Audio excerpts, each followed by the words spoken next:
The Eagle of the Ninth by Rosemary Sutcliffe.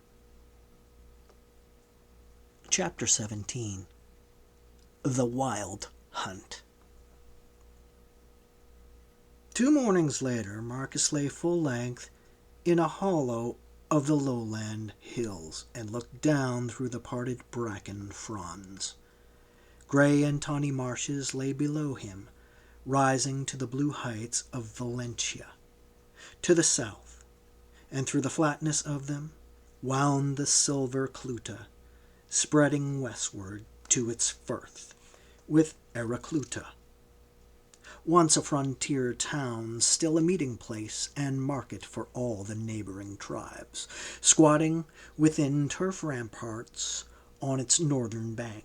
There were coracles on the river, looking from this distance like tiny water beetles, 1 or 2 larger vessels with blue sails furled, riding at anchor below the dun, from which the smoke of many cooking fires rose towards a high grey sky, a sky that was gentle with exhaustion after the autumn gale. Marcus thought, while he lay looking back over the past 2 days, as it might be over a wild dream.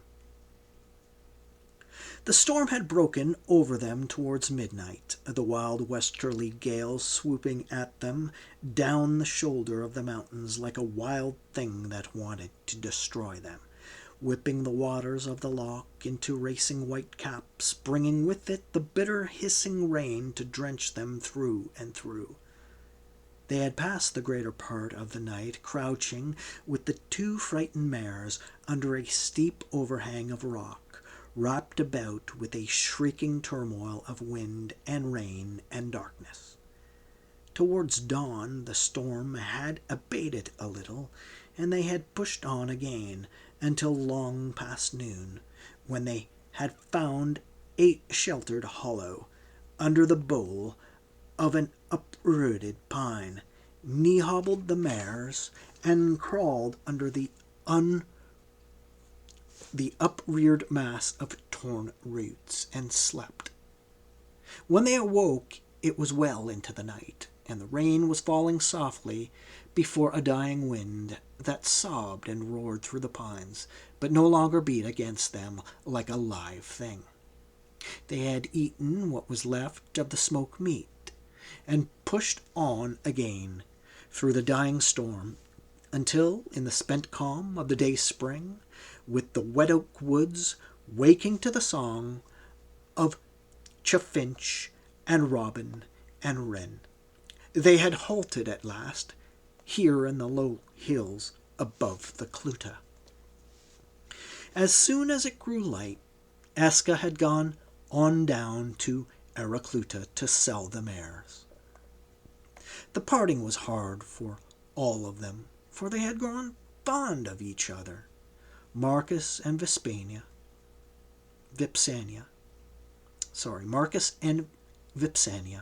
Eska and Mina, in the months that they had been together, and the mares had known perfectly well that it was goodbye.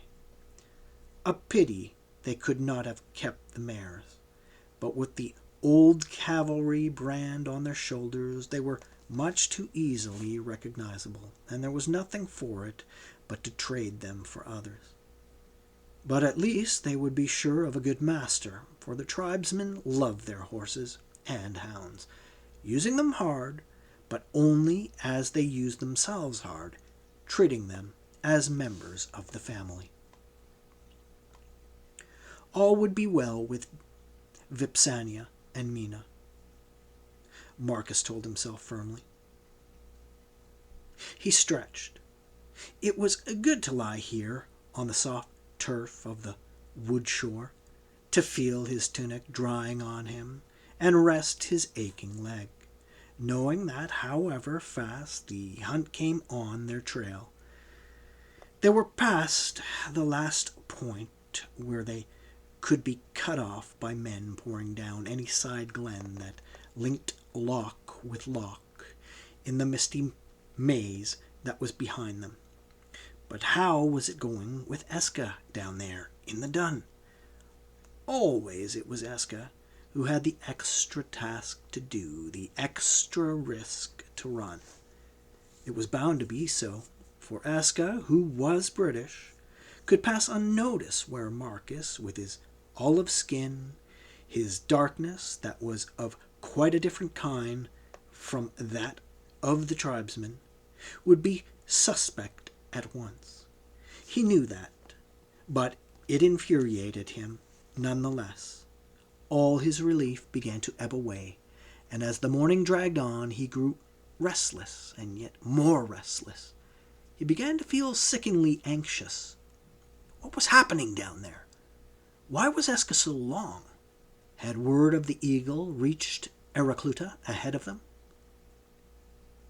It was near to noon when Eska suddenly appeared in the glen below him, riding a shaggy mouse-colored pony and leading another.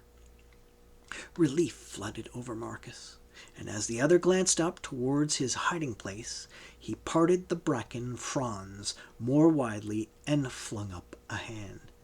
Eska returned the signal, and a few moments later, having joined Marcus in the little hollow, he dropped from the back of the shaggy creature he rode, with an air of duty well and truly done. "Do you call these mossy-faced objects ponies?"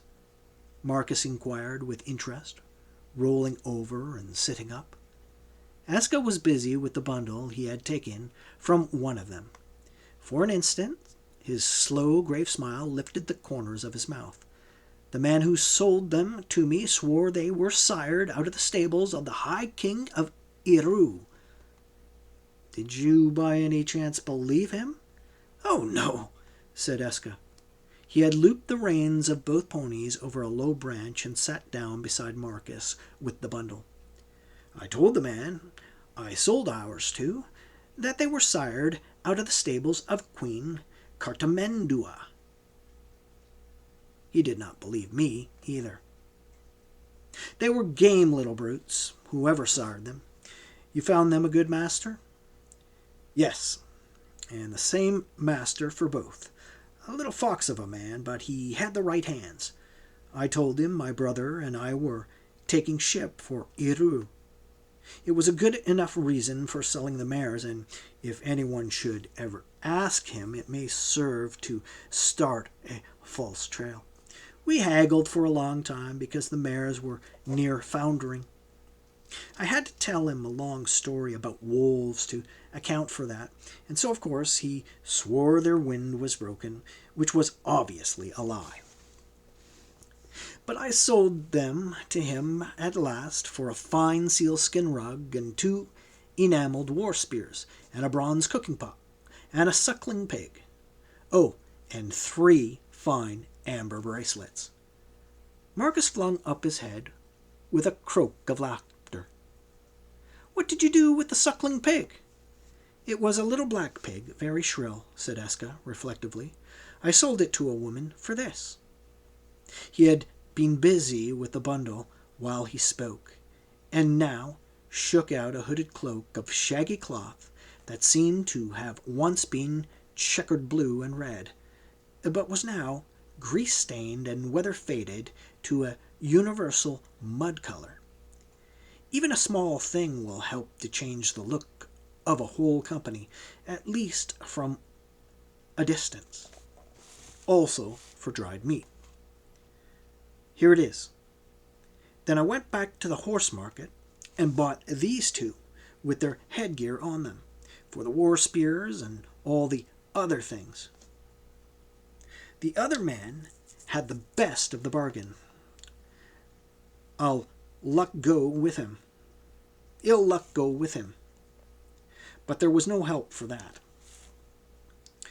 "We are in no case to drive a hard bargain," Marcus agreed, with his mouth full. They were both eating by that time. "I should have liked to have seen you with that piglet," he added thoughtfully. Neither of them wasted much more time on words. They ate quickly, and not overmuch, since there was no knowing how long the food would have to last them. And by noon They had loaded their few belongings into the yellow pack cloth, flung the sheepskin saddle pads across the backs of their shaggy little mounts, tightened the belly straps, and were on their way once more. Marcus wore the cloak for which Eska had traded the black piglet, the hood pulled well over his forehead, for he had laid aside the hand-shaped talisman, which was too distinctive to serve him any longer, and under the greasy, evil-smelling folds he carried the lost eagle. He had contrived a kind of sling for it, with strips torn from the cloak in which it was closely bundled, so as to have both hands free, but as he rode he cradled it in the crook of his bridle arm. They fetched a wide half-circle around Eracluta, and reached the river again, where it swung south-eastward into the heart of Valentia. Their return journey was very different from the outward one. Then they had wandered openly from village to village, with a meal and a place by somebody's fire at the day's end. Now they were fugitives, lying up in some remote glen through the day, making southward through the night, and somewhere behind them the hunt was up. For 3 days they had no sign that it was so, but they knew it in their hearts, and they pushed on grimly, listening always for sounds behind them. They made good speed for the ponies, though not beautiful, were game little brutes, bred in the mountains, tough as whipcord and sure-footed as goats, and they were able to ride much of the time. Presently, they knew they might have to let the ponies go and take to the heather on foot. Meanwhile, they pushed on in desperate haste, and they might be as far south as possible before that time came. The 4th evening found them on their way again, after a day spent lying up in a thicket of thorn trees. A murky evening, closing in under a low grey sky. In the low country, at their backs, it was dusk already. But up here on the high moors the daylight still lingered, reflected back by many little silver tarns among the brown heather. 3 more days, Marcus said suddenly. 3 more days, by my reckoning, and we should reach the wall. Eska looked round to answer, and then suddenly his head went up with a jerk, as though he heard something. An instant later, Marcus heard it too, very faint and far behind. A hound giving tongue. They had reached the crest of the long ridge of moorland, and looking back they saw a cluster of dark specks cresting a lesser ridge behind them, a long way behind, but not too far to be recognized for what they were, men on horseback and many hounds. And in that instant another hound took up the cry. "I spoke too soon," Marcus said, and his voice jumped oddly in his own ears. "They have sighted us." Eska laughed sharply in his throat. "The hunt is up with a vengeance. Ride, brother quarry." And even as he spoke, his little mount leapt forward, snorting, from the jab of his heel. Marcus urged his own pony into a tearing gallop. At the same instant, the ponies were fairly fresh, but both fugitives knew that in the open it was only a matter of time before they were ridden down by the better mountain tribesmen, pulled down by the yelling hounds as by a pack of wolves, and with one accord they swung a little in their course, heading for the higher ground ahead, broken country by the look of it, in which they might be able to shake off their pursuers. "If we can keep the lead till dark," Eska shouted, above the drumming hoofs and the wind of their going, "we've a chance among the glens yonder." Marcus did not answer, but settled down to ride as he had never ridden before. The dark heather streaked backward under his pony's thudding hoofs. The long, harsh hairs of its mane sprayed back over his wrists, and the wind sung past his ears. For one flashing instant there rose in him the exultancy of speed, the surge and splendor that he had once thought never to know again. The instant passed, swift as the darting flight of a kingfisher. He was riding for his life with the dark hunt in full cry behind him, putting out all his skill to keep clear of hidden pitfalls, the hummocks and snags and snarls among the heather that might bring disaster, grimly aware that he could not grip strongly with his right knee, and if the pony stumbled at this flying gallop he would go clean over its head. On and on they hurtled, not skirting a reed-fringed upland pool, now swerving from a patch of bog luminously green in the fading light, up hill and down, through bronze tides of dying heather, startling here a flock of plover, there a stray curlew from the bents, and always, behind them, the hunt drawing nearer. Marcus could hear the hounds giving tongue above the soft thunder of the ponies' hoofs.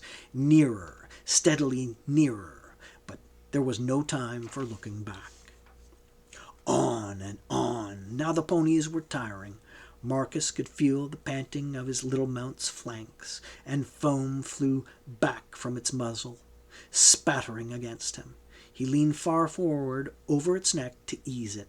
He talked to it, sang and shouted, fondled its sweating neck and dug in his heels, urging it on by every means in his power, though indeed the poor brute was already winged by terror to its utmost speed, knowing as well as its rider the meaning of those sounds behind.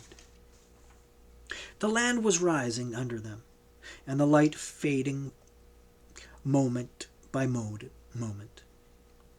The little glens and the hazel woods were very near, but so was the hunt. Snatching one glance over his shoulder, Marcus glimpsed a flying blur of horsemen and low-running hounds, smudged out of all clear shape by the twilight streaking across the open turf, the leading hound scarce a bowshot away.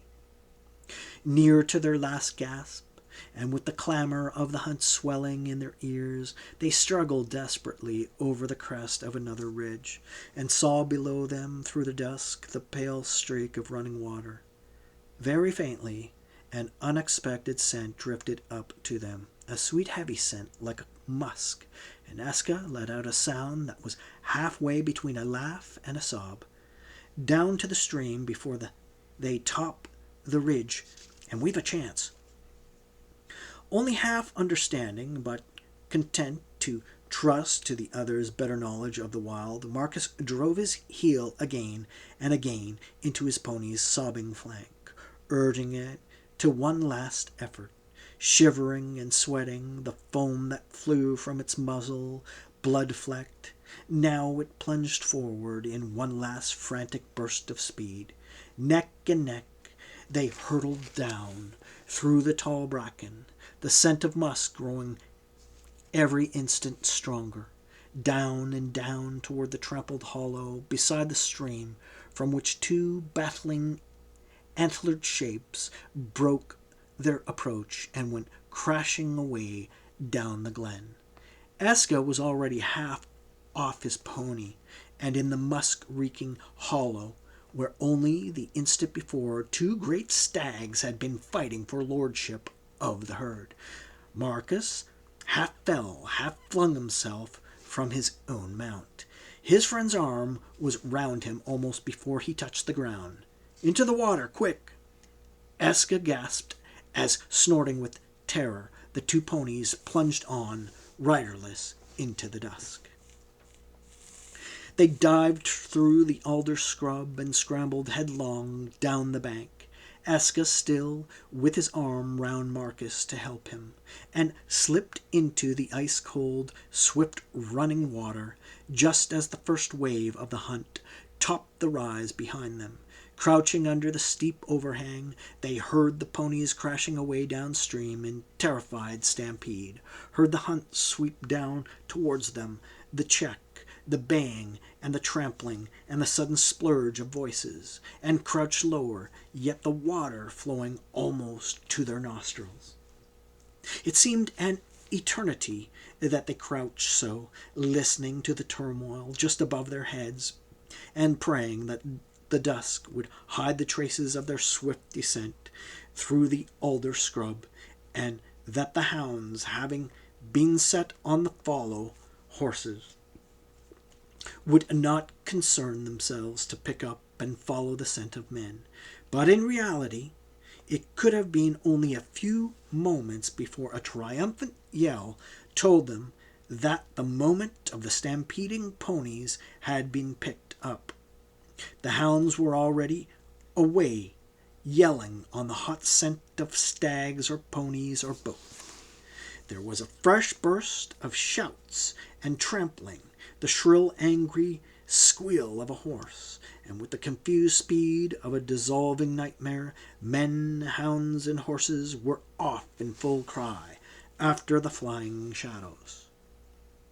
A little farther down the glen curved, bringing them for an instant into full view of the two who crouched under the bank and stared after them with straining eyes, a shadow chase, sweeping down the dusk-sodden glen, the wild clamor of their passing growing fainter with every beat of flying hoofs, swiftly come and passed and gone, as though they had been the wild hunt, the hunters of souls. The dusk swallowed them. The last long-drawn cry of a hound drifted back on the night wind, and that was all. No sound now, but a curlew crying somewhere and the racing of their own hearts. Eskra rose quickly to his feet. "They will go like the wind for a while," he said, "lightened of our weight and terrified as they are. But they will be run down before long, and then the hunt will be back looking for us, so the sooner we are away from here, the better." Marcus was making sure he still had the eagle safe in its sling. "I feel sick about those ponies," he said. "There will be no harm come to them unless their wind is broken. Those were hunting dogs, trained to run down and bring to bay, and not to kill until the word is given. With us, I think the word would have been given, but the wanton waste of a horse is not in these hunters, unless their tribe be different from all the other tribes of Britain." Eska had been feeling about under the bank as he spoke, and now brought up his spear with a satisfied grunt. "Better keep to the stream for a while and break the trail," he said, and put out a steadying hand to Marcus. For what seemed an interminable time, they struggled upstream, now wading knee-deep through the shifting shallows, now plunged to the waist in the deep, swift flow where the stream narrowed. It was a fight every yard of the way against the thrust of the water and the shifting footholds against time, with every nerve on the stretch for the long-drawn cry of a hound that might arise at any moment above the soft rush of the stream. It was quite dark now, for the moon was hidden by low cloud, and the hills closed round them, rising blackly on every hand. The stream began to lead them too far eastward, and anyway, they dared not stick to it too long. And at last, where a narrow side glen opened to the south, they scrambled out, chilled to the bone and thankful to be done with icy water. They shook themselves like dogs, wrung as much water as they could from their clothes, and set off again. Presently, coming over a steep rise, they dropped down into another glen, wooded with hazel and rowan, through which another burn fell in steep slides and cascades of white water. Indeed, one never seemed out of the sound of running water in these hills. And stumbling at last on a jagged hollow left by the landslip that the rain had torn away, they more or less fell into it and sat there, huddled close together for warmth, to get their breath and take stock of the situation. The little food that they had left had gone with the ponies, and from now on they would have to march empty, since they certainly could not stop to trap for food as they went. They were still at least 2 full marches from the nearest station on the wall, and must cover the distance on foot through unfamiliar country with the wild hunt on their trail. All in all, their prospects did not look very bright. Marcus sat rubbing his leg, which was aching intolerably, and staring at the white water through the dark blur of the hazels. The sense of being hunted was heavy on him, and he knew that it was on Eska too. The very countryside seemed to have grown hostile and menacing, as though not only men were on their trail, but the whole land up and hunting the dark hills themselves, closing in to the kill. And yet the wild had stood their friend once tonight, he told himself, setting a pair of battling stags in their way, just in the moment of their direst need. They sat silent a short while longer, snatching a breathing space before pushing on again, but they dared not rest long, for they must be much further from the place where they had taken to the water, and in a much surer hiding before dawn. Marcus sighed, and was actually drawing his legs under him to rise, when he became aware of Eska grown suddenly tense beside him, and then above the soft wet rush of the stream of someone or something moving far down the glen. Marcus crouched where he was, frozen, his head turned to listen, and gradually the sounds drew nearer, a queer confusion of sounds that might be one man or several, a great brushing and rustling through the hazel scrub. It came slowly up the glen towards them, while they crouched motionless in their hiding place, nearer and louder until it seemed almost on top of them, and Marcus, peering up through the overhanging screen of rowan and hazel, made out a pale blur and a dark one. Of all homely and unexpected things, a man leading a cow. Furthermore, the man was whistling softly between his teeth as he came up the burnside, so softly that it was not until he was within a few feet that the tune broke through. A catchy tune. Oh, when I joined the eagles, as it might be yesterday, I kissed a girl at Clusium before I marched away. Marcus reached up and parted the drooping rowan branches. "Well met, Gurn the hunter," he said in his own tongue.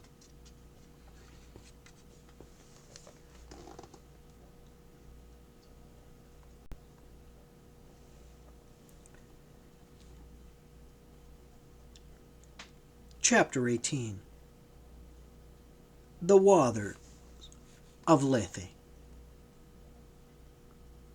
There was a sudden pause.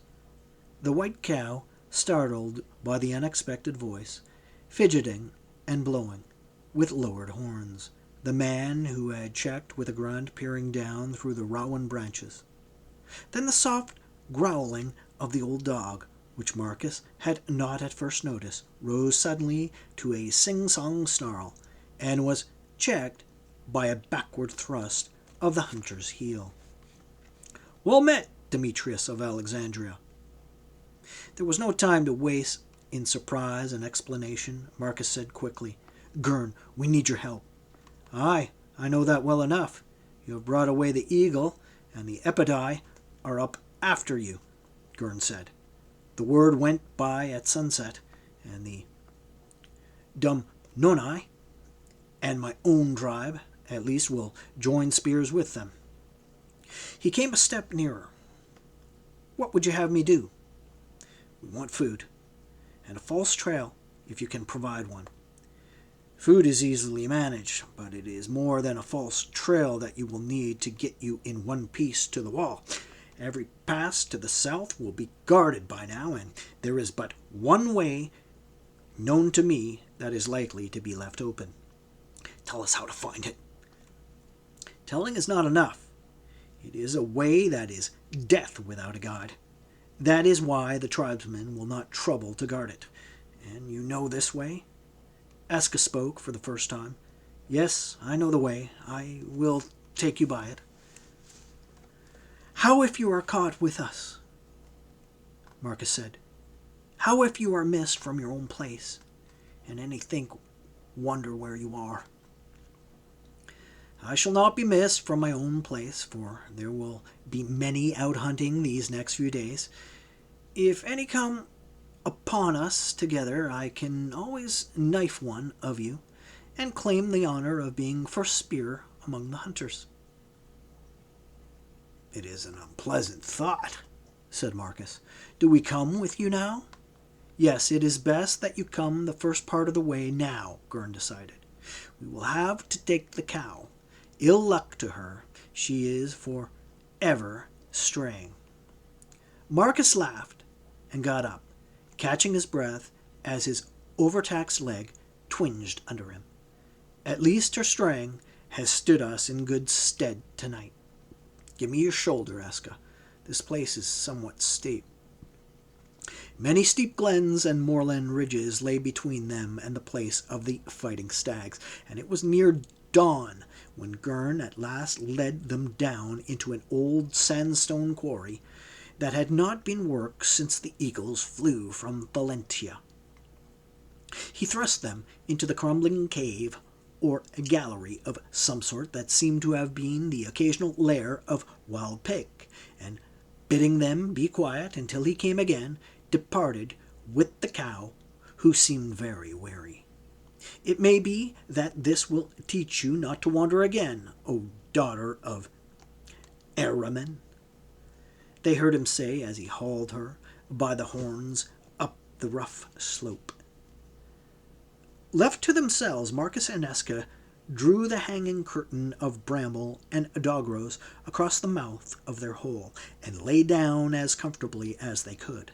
If the roof doesn't cave in and the pigs do not come back to challenge our presence, we look like having a quiet day, Marcus said, pillowing his head on his arms. Neither of these things happened, and the day dragged slowly by, while Marcus and Eska slept fitfully, trying to forget the emptiness of their stomachs. Beyond the bushes at the entrance, the light grew golden and then faded.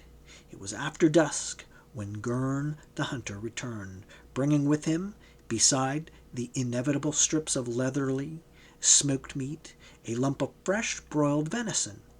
Eat the fresh meat now, he said, and quickly. They did as he bade them, while he stood leaning on a spear in the cave mouth with the great dog lying at his feet, and before it was full dusk outside, they were on their way again.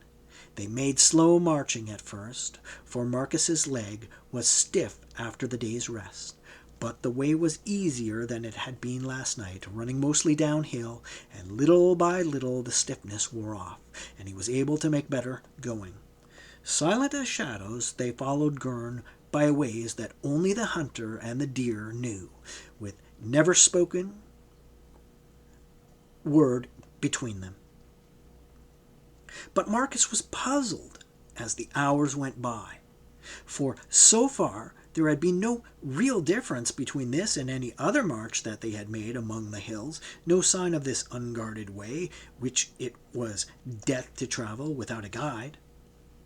And then, as they came down a gentle slope, the air seemed to change, and with it the feel of the ground under their feet, and suddenly he understood. Bog! Bog, with presumably some hidden path across it for those who knew the secret. They came to the edge of it almost as abruptly as to the edge of a pool, and the queer, rooty smell of it was all around them. Gurn was casting about like a hound cutting across the scent. Suddenly he halted, and his dog with him. "Here, it is here," he said, speaking under his breath, "for the first time since their setting out. From now on we must go behind one another. Follow me exactly, and do not halt so far long as a heartbeat. Even on the secret way the ground is soft. Do as I bid you, and you will cross safely. Disobey me, and you will sink." It was as simple as that. "Understood," Marcus murmured back. It was no time or place for needless talk. Mithra alone knew how near the scouting tribesmen might be. With the dog pressed against him, Gurn turned outward to the bog. Marcus moved into place behind him, and Eska brought up the rear. The ground felt spongy under their feet, sucking at them gently at every step that seemed taken only just in time to keep from sinking. And they had gone only a short way when Marcus noticed that a faint mist had begun to rise. At first he took it for no more than a breath of the bog, but soon he realized that it was more than that. Higher and higher it rose, wreathing upward in faint gauzy swathes that closed together overhead. Looking up, he could still see the moon shining, but faintly, through mist wreaths in a glimmering sky. Mist, the weather of all others, that they had cause to dread. And that it should come now. There could be no turning back, yet how was it possible for any man to find such a way as they were following in this murk? And if they lost it? But that was not good to think about. The mist was thickening steadily. Soon they were walking almost blind, their world made up of a few feet of sodden turf and tufted bog cotton and the occasional glint of water, dissolving into a nothingness of glimmering mist, and there was no sign of any path. But Gurn seemed never at a loss, walking lightly and steadily forward, changing his course from time to time, and the other two followed. The dank, rooty smell grew always stronger, colder. The moon was sinking low, and the mist losing itself in darkness. And still Gurn the hunter walked on, and on. It was very silent. Only a bittern boomed somewhere to the right, and there came small, evil, sucking noises from the bog. Marcus had long since got over his first unpleasant doubts of Gurn's ability to find the secret way in the mist, but now he was beginning to wonder how much longer he could keep on at this light, unvarying stride, and then suddenly it seemed to him that the ground was growing firmer underfoot. A few more steps, and he was sure of it. They were drawing up out of the quag. The mist smelled different, chill as ever, but lighter and sweeter. Soon the secret way was behind them, like an evil dream. By that time dawn was near, and the mist was growing out of the darkness again, no longer glimmering, but dully grey as the ash of a long-dead fire. In the growing light, clear of the last pocket of bog, they halted thankfully in the lee of a clump of ancient thorn trees, and turned to face each other while the dog lay down at their feet. "I brought you as far as I can," Gurn said. "Every man to his own hunting grounds, and from now on the land is strange to me. You have brought us clear through the guard of our enemies, and we can fend for ourselves now," Marcus said quickly. Gurn shook his ragged head doubtfully. "They may be drawing these hills also, for all I know. Therefore, travel by night and lie up by day, and if you do not go astray in the mist, nor fall into the hands of the tribesmen, you should reach the wall sometime in the second night from now." He hesitated, tried to speak, and hesitated again. At last he said, with a kind of half angry humility. "Before our trails divide, it is in my heart that I would see the eagle once again. It was my eagle once." For answer, Marcus slipped the closely wrapped bundle from its sling, and turning back the folds, laid bare the lost eagle. It was dark and lustreless in the grey dawn murk, a mere bird-shaped lump of battered metal. "It has lost its wings," he said. Gurn reached out eagerly, as though to take it, then checked and dropped his hands back to his sides. The betraying gesture tore harshly at something deep in Marcus's chest, and suddenly he could have howled like a dog. For a long moment he held the eagle, while the other stood with rigidly bent head, looking down at it, unspeaking. Then, as Gurn stepped back, he folded the dark cloth once more over it and returned it to its place under his cloak. Gurn said, "So, I have seen the eagle once more. Maybe after today I shall not look on a Roman face, nor hear my own tongue spoken again. It is time that you were on your way." "Come with us," Marcus said on a sudden impulse. Gurn's ragged head went up, and he stared at Marcus under his brows. For an instant he actually seemed to be considering the idea. Then he shook his head. "My welcome might be an over-warm one. I have no yearning after death by stoning. Tonight's work would alter that. We owe our lives to you, and if we get the eagle back to its own place, that will be your doing." Gurn shook his head again. "I am of the Selgovai. I have a woman of the tribe to wife, and she is a good wife to me. I have sons born into the tribe, and my life is here. If ever I was something else, and my life was elsewhere, all that lies in another world, and the men I knew in it have forgotten me. There is no way back through the waters of Lethe." "Then good hunting to you on your own trails," Marcus said after a silence. "Wish us well between here and the wall." "I will wish you well, and it is in my heart that I will wish myself with you. If you win through, I shall hear of it, and be glad." "You will have played no small part in it if we do," Marcus said, "and neither of us will forget. The light of the sun be with you, centurion." They looked back when they had gone a few paces, and saw him standing as they had left him, already dimmed with mist, and outlined against the drifting mist beyond. A half-naked, wild-haired tribesman with a savage dog against his knee, but the wide, well-drilled movement of his arm as he raised it in greeting and farewell was all Rome. It was the parade ground and the clipped voice of trumpets, the iron discipline and the pride.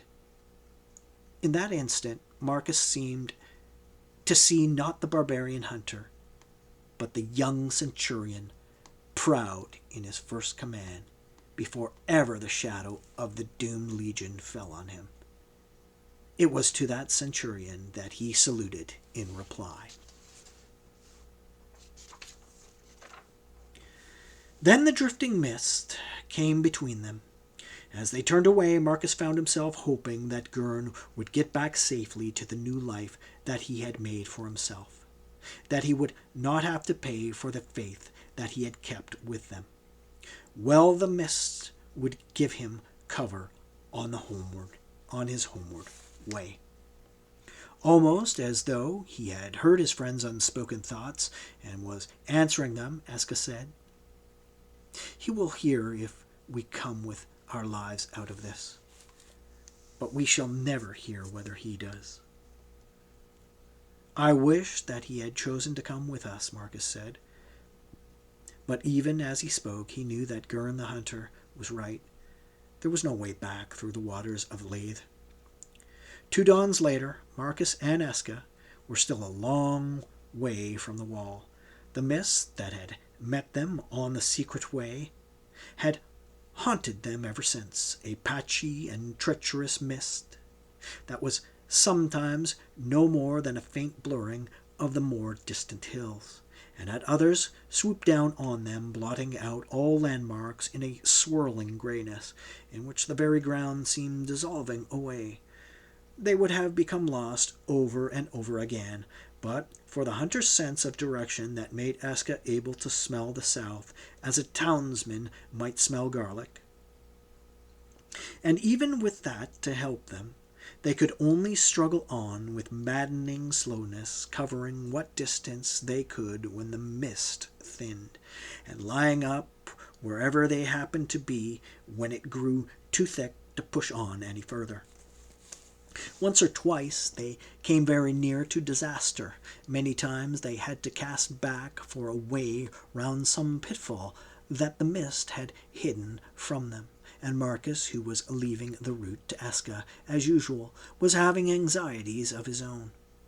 His lame leg, which had carried him well enough through the forced marches and wary scrambles of their way south, was beginning to let him down, and let him down badly. He held on doggedly, but he was growing clumsy, and when he stumbled, the jar of it made him set his teeth. That dawn brought them their first warning that the enemy were indeed, as Gurn had said, drawing these hills also. When the fitful mist rolled back to show them the figure of a mounted man, evidently on watch, high on the hill's shoulder, not more than a bow-shot away. Luckily, he was not looking their way, and they fell flat among the heather, and spent a bad few moments watching him ride slowly along the ridge until the mist closed down again.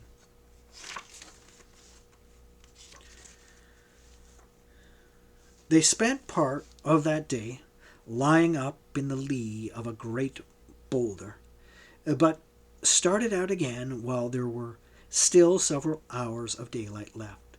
While the mist hung about them, they had to abandon their plan of traveling only by night and push on when and how they could.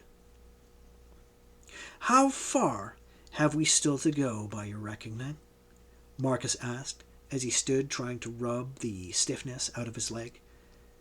Eska tightened his rawhide belt, which had become too loose for him, collected his spear, and brushed up, as well as he could, the flattened grass where they had been lying. "It is hard to judge," he said. "It has been slow travelling in this mark, but I think that I have not brought us greatly out of our way. By the fall of the land, I should stay 12 or 14 of your Roman miles. There, if any hunter comes close to this place, he will see that we have lain there, but from a few paces distant it will not show." They set out once more on the long march south. Towards evening a faint wind began to stir, and before it the mist, which had been thick all day, grew ragged as a beggar's cloak. "If the wind rises, we may lose this witch's brew at last," said Marcus, as they halted at the curve of the narrow glen to make sure of their direction. Eska lifted his head and sniffed like an animal grown suddenly wary. "Meanwhile, it is in my heart that we should do well to find ourselves a foxhole until dusk." But they had left the finding of their foxhole too late. The words were scarcely out of their mouth when the mist seemed to curl back on itself. It spread sideways like blown smoke. The brown heather and golden bracken across the burn warmed suddenly through the drifting swaths, and next instant a cry high and carrying and oddly triumphant pierced upward from the far side of the glen, and the saffron-kilted figure started from cover and ran, crouching low, for the hill crest. Eska's spear followed him, but it was too far for a throw. In 6 racing heartbeats he had reached the skyline and dropped out of sight, crying his summons as he ran. "Downhill," Esca said harshly. "Into the woods." They swung in their tracks towards the nearest tongue of the birch woods that were spreading like a stain through the ragged mist. But even as they did so, the signal cry rose from among the golden trees in answer. There was no escape that way, and as they turned again, from far up the glen behind them, the same cry went up, thin as a bird's call. Only one way lay open for them, and they took it straight uphill to their right, and what lay over the hill crest only the Lord of the Legions knew. They gained the crest somehow. Marcus was never sure how, and as they hesitated an instant on the bare ridge, the cry, it was changing its quality now, becoming a hunting cry, rose again behind them, and was answered and flung up out of the mist below, closing in. They must have blundered into a large band of hunters. Southward along the ridge a dark mass of firs seemed to offer a certain amount of cover, and they dived into it like hunting animals going to ground, and began to work their way forward into its heart. After that, all was a blurred confusion of mist and jagged firs branches, and a chaos of dark islands swirled through by tawny tides of bracken and bilberry, of lying rigid among the dagger-sharp firs roots, with a suffocating reek of fox in their throats, and the horror of the hunted in their racing hearts, while death with many heron-tufted war spears stalked them through the dark maze. There were men all round them on horseback, on foot, thrusting heedless of torn skin through the spiny branches, leaping high on stiff legs like hunting dogs who seek their quarry in long grass, giving tongue like hunting dogs too, now on this side, now on that. Once a probing spear struck like a snake within a span of Marcus's shoulder, and then quite suddenly they realized that against all seeming possibility the hunt had missed them. It had swept over them and was no longer all around them, but behind. They began to work forward on their stomachs again with slow, agonizing caution. They could not tell where they were going, save that it was away from the enemy behind them. A dark and evidently much-used tunnel in the firs opened to them, and they slid into it, Esca leading. The reek of fox grew stronger than ever. The tunnel curved, leading them slightly downhill, and there was nothing to do but follow it, no breaking out through the dense firs that walled and roofed it in. It ended suddenly on the edge of the cover, and before them a spur of rocky, bush-grown turf ran out at an angle from the main ridge. Swathes of mist drawn up out of the deep glen were still drifting across it before the rising wind, but at the farthest point, upward of the bow-shot away, something that might be a brooch loomed through the greyness. It did not look promising, but they could not stay where they were, for it seemed to them that the sounds of the hunt were drawing nearer again, and there could be no turning back. So they struck out into the open, getting what cover they could from the rocks and scrub in search of some way down. But it seemed that there was no way down. The northwestern slope would have been easy enough, but as they crouched among the bushes at the edge of it, the jink of a pony's bridle came up to them, and the movement of men waiting. That way was securely stopped up. The southeastern scarp dropped practically sheer into drifting mist wreaths, out of which rose the indefinable sense and smell of deep water. There might be a way out for the eagle there, but there was certainly none for Marcus. Driven on by the sound of the hunt, questing through the firs behind them like hounds after a lost scent, they struggled on a few steps, then checked, panting and desperate, looking this way and that, with eyes that strained to find some way of escape. But Marcus was almost done, and Eska had his arm around him. They could go no further, even if the way were clear. They were trapped, and they knew it. The building that they had glimpsed through the mist was clear now. Not a brooch at all, but an old Roman signal tower. They gathered themselves together and made for it. It was a very obvious hiding place, so obvious that it offered a bare chance of safety, or at all events respite, because the hunters might well have searched it already. At the worst, it would give them a chance to put up some sort of fight, and there was always the dark coming. The narrow archway, doorless now, gaped blackly in the wall, and they stumbled through into a small courtyard where grass had long since covered the cobbles. Another empty doorway faced them, and Marcus made for it. They were in the guardroom now. Dead leaves rustled to and fro on the floor, and the milky light filtering from a high window embrasure showed them the foot of the stairway in the wall. "Up here," he gasped.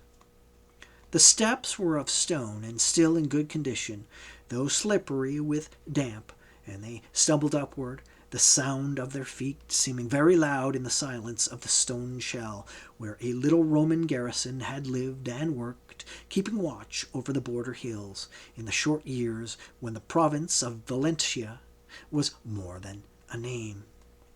They ducked out through a low door under the signal platform, onto the flat roof of the tower, into daylight as translucent as a moonstone after the dark below.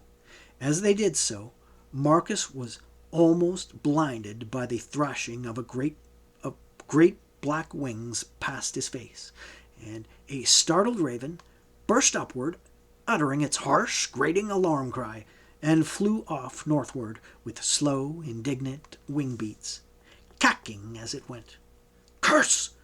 That will announce our whereabouts clearly to all who may be interested," Marcus thought, but was suddenly too tired to care very much.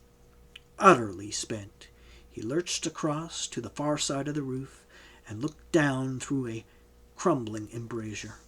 Before him, the ground dropped sheer from the tower foot, and through the last filmy rags of the mist he caught the darkness of deep water far below, a still and sombre tarn brooding over its own secrets between the spur and the main ridge.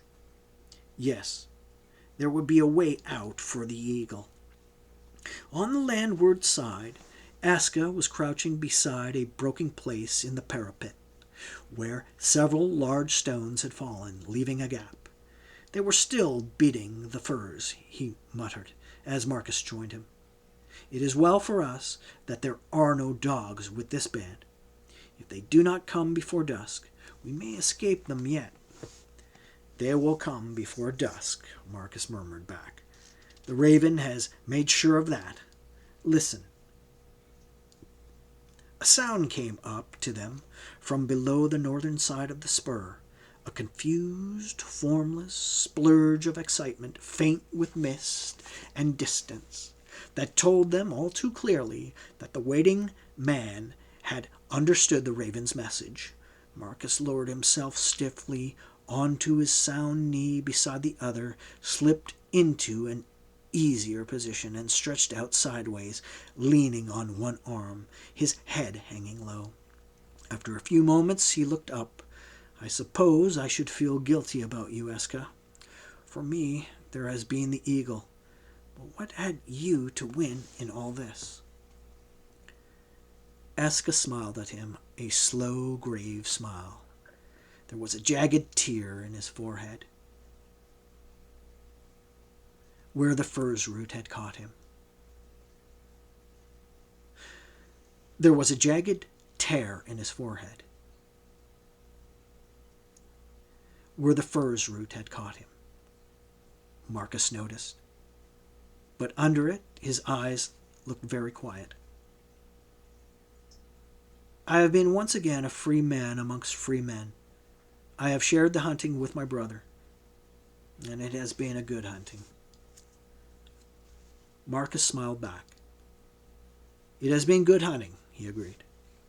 The soft beat of unshod hooves on turf came drumming up from the mist below. The unseen hunters of the furze cover were casting back towards the open spur, beating as they came, making sure that their quarry did not again slip through them. They would be here soon, but the riders from below would be first. A good hunting, and now I think that is ended.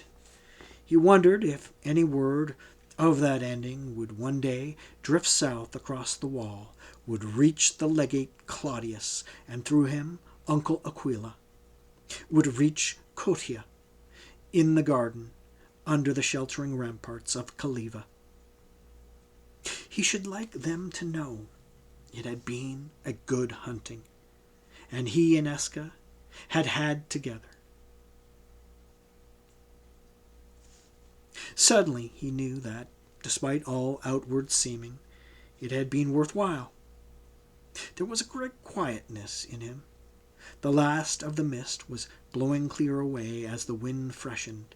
Something that was almost sunshine brushed fleetingly across the old signal tower, and he noticed for the first time that a clump of harebell had taken root in a cranny of the fallen parapet close to him, and late in the flowering, because of the place in which it grew, still carried one fragile bell aloft on an arching, thread-slender stem. It swayed as the wind blew over, and regained its place with a tiny, defiant toss. It seemed to Marcus that it was the bluest thing he had ever seen. Up over the edge of the spur, 3 wild horsemen appeared, heading for the gateway.